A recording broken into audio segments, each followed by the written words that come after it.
Northern England has, well, how do I put this? A reputation for being a little bit trashy. But beyond the binge drinking and the litter, the North was genuinely an incredible experience. Because of its history as an industrial town, I didn't plan on spending much time in Liverpool, which is a shame because arriving there I realized that this is a city with just as much history, art and economic potential as London. From museums to shopping, Liverpool has something for everyone.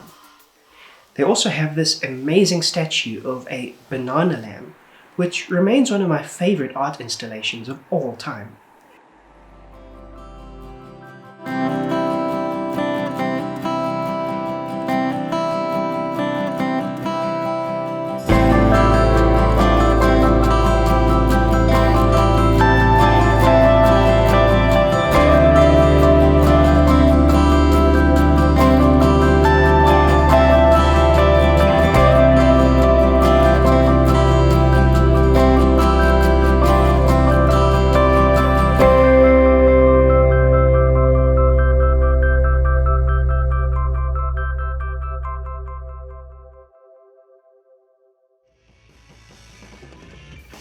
In my short stay there, I also found Liverpool to be filled with music, only to be expected, given it is the home of the Beatles.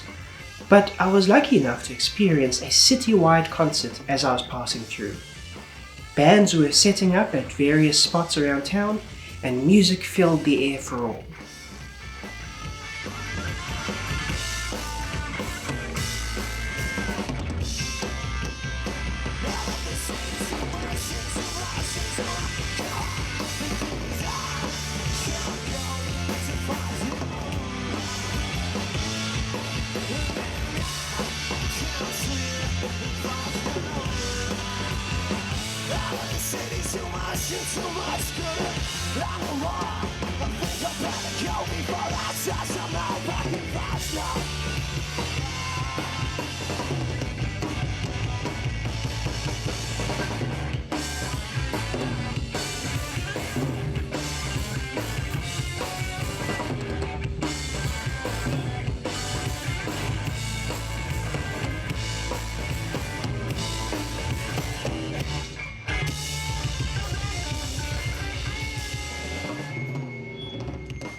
My next stop on my tour took me to Manchester, a city with just as much art and history as Liverpool, but which smelt a little bit more like urine at the train station.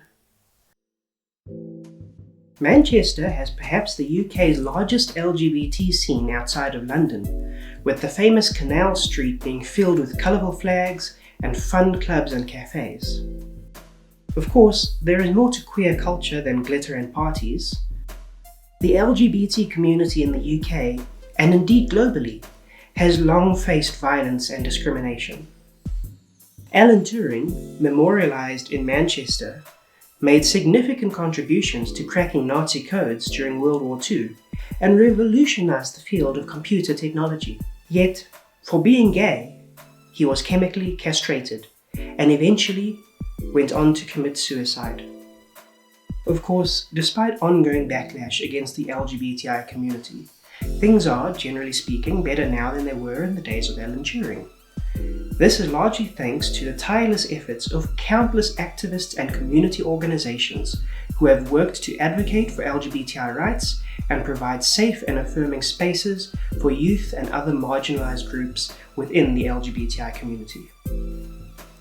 One such place, the Proud Trust, was kind enough to let me in for a visit to give me just a small idea of the kind of work that they have been doing for decades. The Proud Trust is a charity that works to provide support for LGBT plus young people in and around the northwest of England. We work primarily with young people aged under 25. The youngest person we've had attending is 12.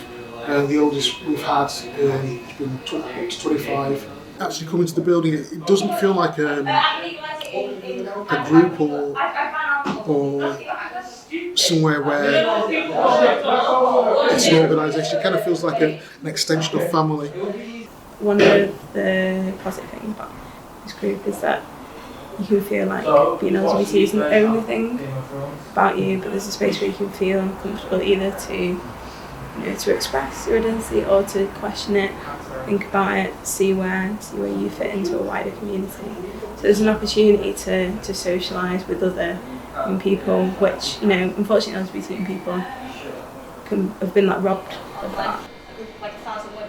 What we did today, so it's maybe not something we'd usually do, but we drew a big map of kind of Manchester and the kind of wider areas, and we were plotting out where people are from in Manchester. So some people might be where they're originally from. A few people have moved around, have come to Manchester from a different city, from a different country. And then we were plotting out all the different LGBT youth groups that we know exist in those different areas. So I guess we did that.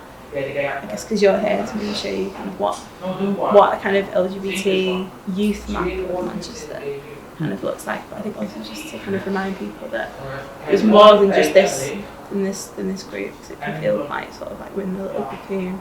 But there are things in those other areas where you can say I bet there's nothing like where I live. And a lot of young people can feel like that. The community needs to come from less of an individualistic point of view, and we need to start thinking of the community as a whole and how we can support each other.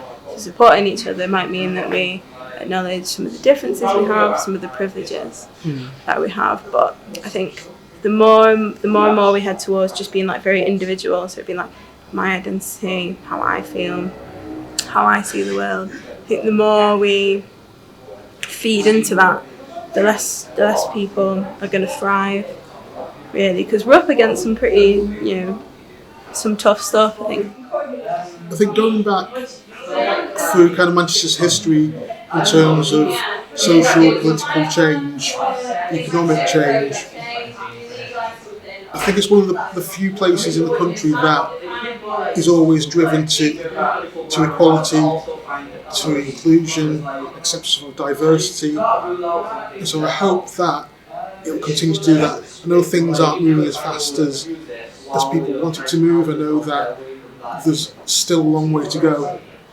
But I think from working with young people attend the group, helping them to understand what the struggles have been, what the struggles are still to fight. Even though we've got some forms of equality, it's not full equality, it's not full recognition of people as individuals, it's not full equality as recognition under the law. There's a long way to go. It's going to be a slow battle, and what I hope for the future of Manchester is that kind of the baton we give to young people from my generation to move forward will help them to continue and achieve what we need to achieve in terms of society, and hopefully the world as well. Moving on from the big cities of the north, I left modernity behind to find a place rooted in its past. The town of York, today a vibrant student hub and apparently a cyclist's dream, has a long history. Founded by the Romans under the name Eboracum, the city started as the capital of Britannia Inferior, and largely remained the capital of the many kingdoms and territories which rose and fell around the city. Eboracum became Jorvik under the Anglo-Saxons, which eventually became Jorvik when the Vikings invaded. Jorvik became York when the English retook the Danish lands, and later the House of York would fight against the House of Lancaster for the English throne in the Wars of the Roses. The Wars of the Roses are a mess, and I do not have the time or energy or patience to try and explain them to you here in this short video. So we will move swiftly along to something much less stressful than that particular part of English history.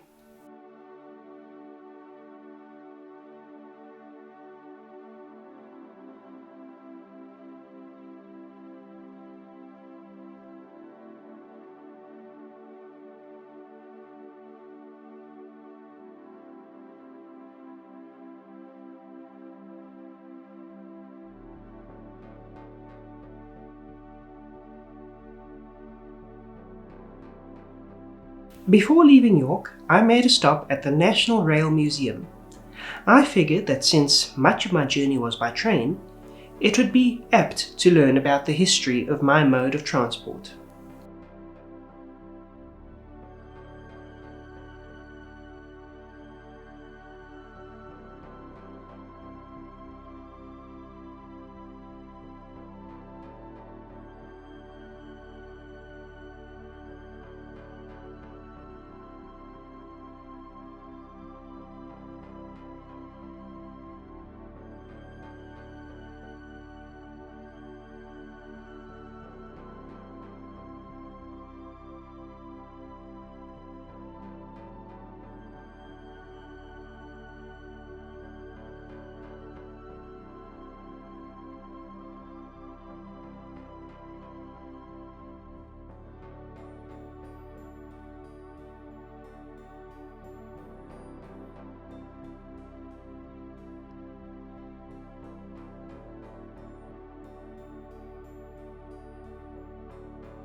From Romans to ruins to railways, York has gone from a major political centre to a quaint town with lots to explore. But my own exploration meant that I had to push on, northward. I made a brief stop in the city of Newcastle-upon-Tyne, which for some reason I didn't film except for when I accidentally wandered into the local Chinatown. Though I hadn't come for the city anyway, but rather the nearby ruins of Hadrian's Wall. The Roman Emperor Hadrian ordered the construction of the wall to keep out the barbarians to the north and mark the border of the Roman Empire in Britain. The further north I went, the more rugged and rural everything began to feel, and a brief rest by this ancient wall really made for a lovely change from the busy cities I'd been in. I didn't stay long though, as a group of tourists showed up to annoy me. An American complained that this nearly 2,000-year-old structure just looked like a pile of rocks, while an Australian visitor asked the tour guide if it was drywall.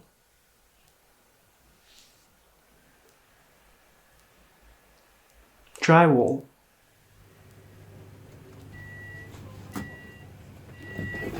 My final stop in northern England was as far as anyone can go and still be in England. Berwick-upon-Tweed is a small town bordering Scotland and has historically changed hands between the English and the Scots quite a few times. A quaint little place with lovely trails to explore, Berwick certainly deserved more of my time than I could give it. Soon, however, my next train would come in and I would be heading to Scotland. Oh, okay, not that train then. The next one maybe. And then, Scotland.